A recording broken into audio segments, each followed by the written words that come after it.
So, Gufy, you asked how people do open mics nowadays. And yeah, we actually do podcasts nowadays. Oh. So yeah, there is a tradition in this open mic that after your set as a featured act, Yeah. the audience gets to ask you 3 questions. 3 questions, okay. But before they do, I'll ask you 2 questions to open up. So, can I answer all of them? I am single, I'm 31 years old, and I live in Diani. That's it. So those are answered. Don't ask Those those are answered. questions. Thanks. So yeah, 2 questions. The first question is, you're one of the pioneers of spoken word or poetry, or one of the people who have brought it to the limelight. And there are people you started with or your peers who are not where you are. So the question is, what is it that you have done to be at the peak, to be here where you are? To be very honest, I actually don't even know. I'm not going to sit here and tell you, oh, I did this and this and this. But the thing that I can say is there's a group of poets from 10 years ago who've been very consistent with their work. And this year I'm celebrating 10 years of being a spoken word poet professionally, you know. And the one thing that we normally say when we link up with our peers is how consistent we've been. And I can mention some names. I can mention Mufasa. I can mention Dauphin. I can mention Ngatia. I can mention Stella Kivuti. It's just the consistency that has us here. But the details to it, I don't know. I didn't think we'd be this big 10 years later. Because I come from a generation where poetry is not respected at all. Si tulikuwa tunaamka asubuhi, mnajipata kwa newspaper on a weekend. A professor is tearing you down, saying like spoken word is not poetry. If you switch on the TV, the same thing. There are panelists who are discussing spoken word, if it's poetry or not, or if it's noise. So si tumetoka hiyo generation, yeah? No one really respected poetry as an art. So for us to be here 10 years later, it's a good thing. Yeah. It's interesting that no one respected poetry as an art, yet poetry is arguably the earliest form of art to be invented. Yes. Yeah, but I like what I'm borrowing from chenye unasema ni consistency is key. So consistency ndo imekuwa key. Last question, which is a build up to that. You have managed to really sort of commercialize poetry to the extent of even having sponsors for your shows. Yes. Yeah. And we as poets who are standing on your shoulders, what is it that you're supposed to do to get there where we can commercialize poetry to that extent, to do proper albums with proper productions and proper shows with proper productions? Again, some of these questions tunaulizagwa, when I say I don't know the answer, is because it's things that you've been doing over and over and over again for a period of 10 years. So if you're starting out, you really have to be there for the long run. Poetry is not a one-year thing, only nimeshinda slam, then that's it. You still have to cultivate your brand, you still have to cultivate your following, you still have to sell this art to people. And it's not an easy thing. Brands don't notice you on year 1. They might even notice you on year 20 or 10, or on average 5 years. That's when now they start picking up on you. But if you give up on year 2, how to end up place yote? But then it's not given that after year 5, utapata sponsors. I didn't get a sponsor until last year. That was when I was first sponsored as a poet. And honestly, just if it's poetry, kufa na yo poetry yako. You don't have to do it the way I did it, because I still have a lot of flaws. But then when you're considered as one of the best or the pioneers or the successful poets. Those are titles that I really welcome, but sometimes I look at them and I'm like, I'm not even there. I feel like I started performing vizuri a few years back. So it's like I'm like 3 years old in the game. But the hard work, the groundwork was done 10 years ago. A young boy alitoka Nakuru akakuja Nairobi, and he started performing poetry, kuomba mics, kwenda open mics, akarealize, okay, this can be done this way. He tries it, it fails, he tries it again.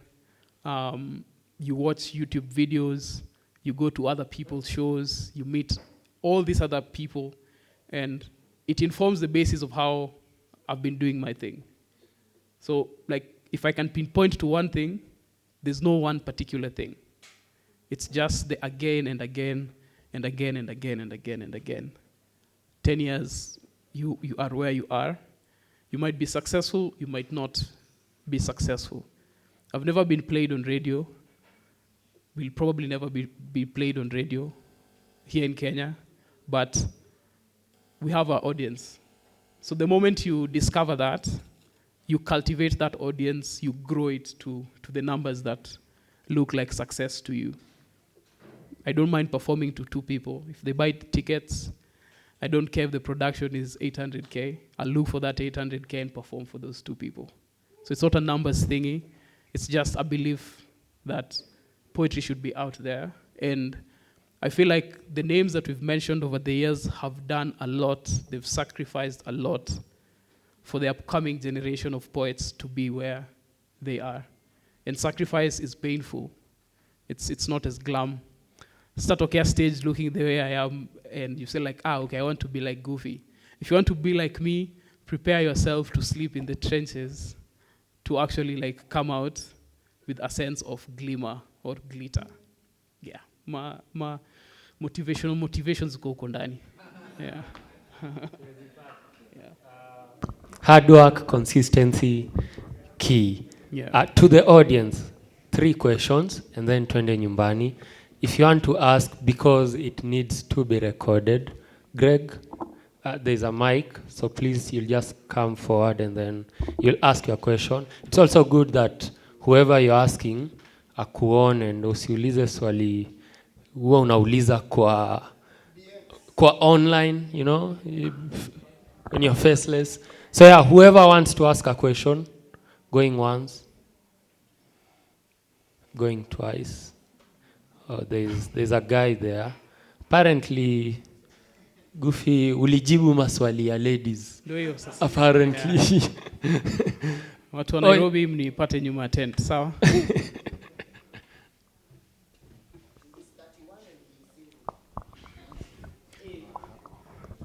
Niaje Gufy? Poa sana.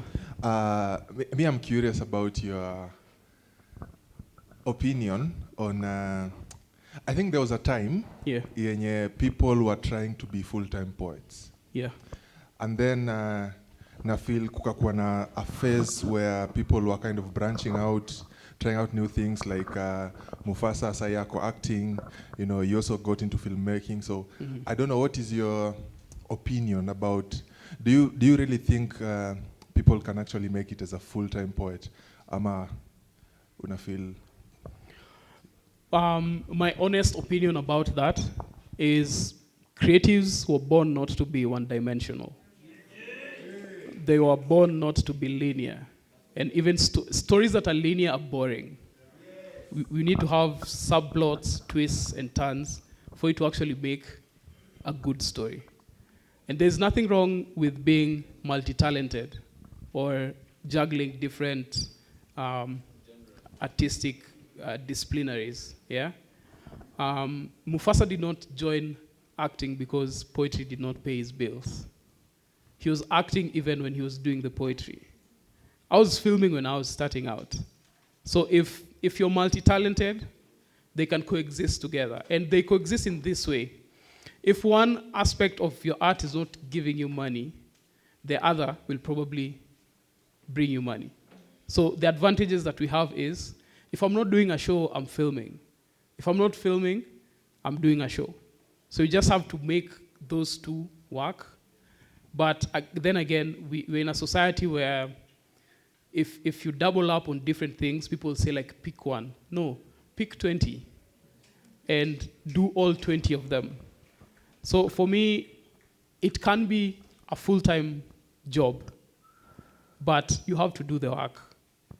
The initial years, of course, you have to struggle and go through all these things. Sitakwambia ati it will be straightforward. We used to go to a performance and you're paid 400 bob or 300 bob or no payment at all.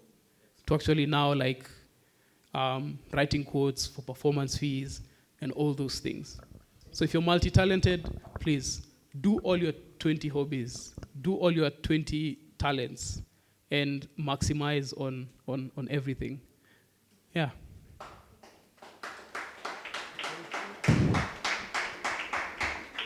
Yeah, please come forward. Please come forward. Yeah. Yeah, for the lady.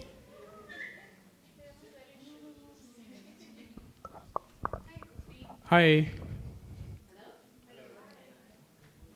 Oh, okay. Okay. Hi. So my name is Sherry. Hi, Sherry. Hi. I'm a creative, and I just started writing. I just started my process of poetry writing the other day. Something that came as a surprise to me.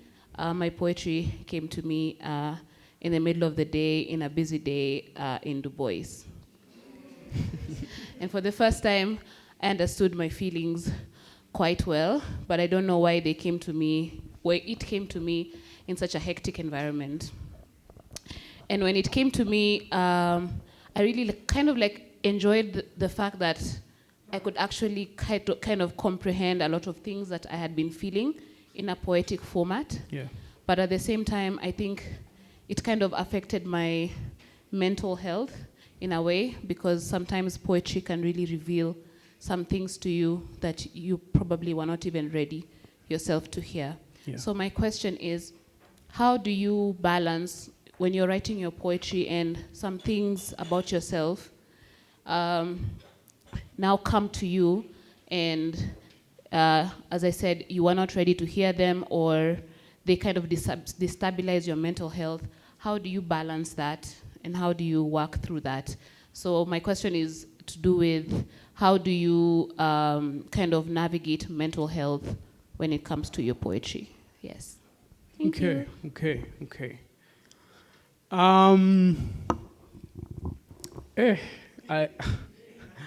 I don't know where to start to answer that question, but I do a lot of things that help me self-regulate.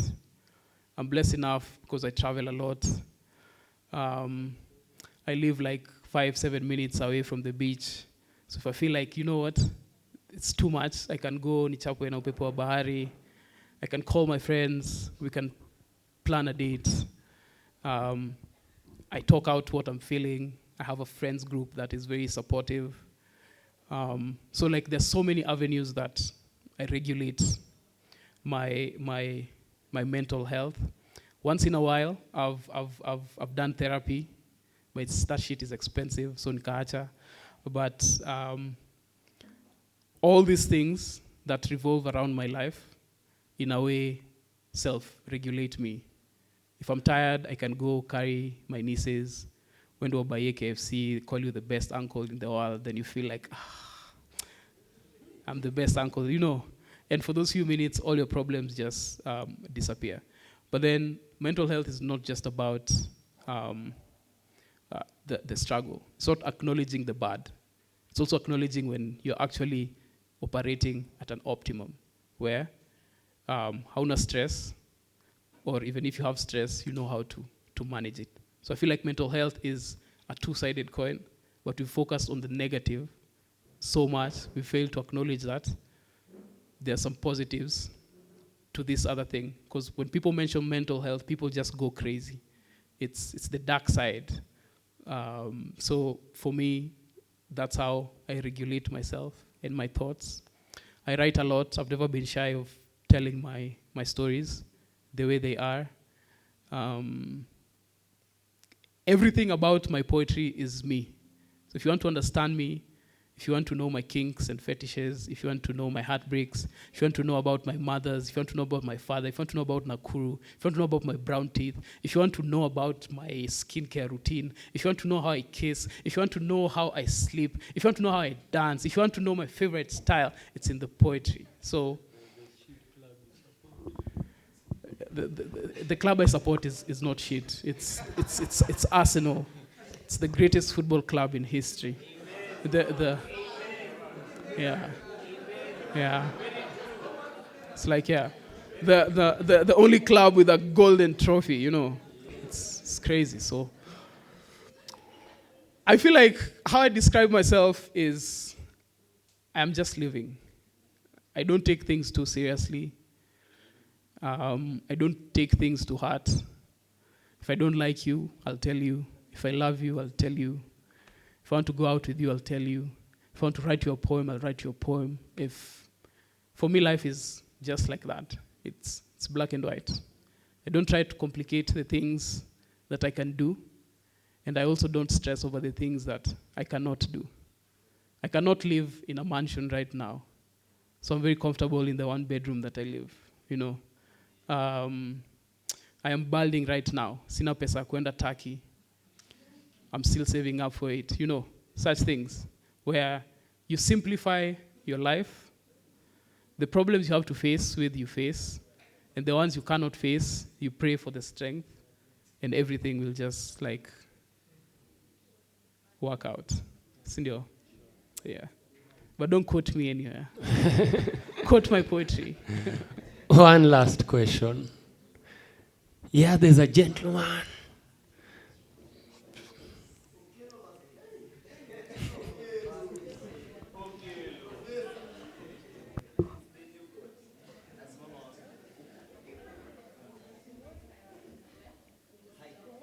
Hi. Okay. First and foremost, wacha tu niseme hii. Tuna personally ni you are one of the people when wakati tulikuwa tunaanza the spoken word, tulikuwa tuna look up to, tunaangalia especially pale National Museum, tukikuja poets you should know,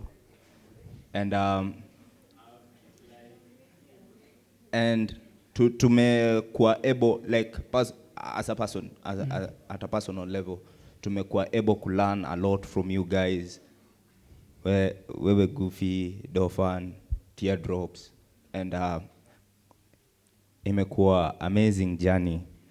So here comes mimi niko na project yenye inakuja, ni the first project, and niko blank, yani like vile mse anaweza navigate through the stuff, ku navigate to. Could you help a brother? Yeah, just like yes.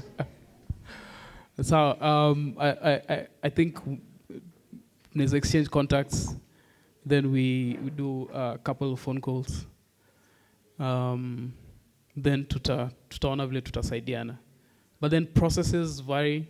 I feel like no one has the same process as the other person. How you choose to write is very different from my process. So as much as I'd want to help, I might explain a process yangu, and then it might not work for you.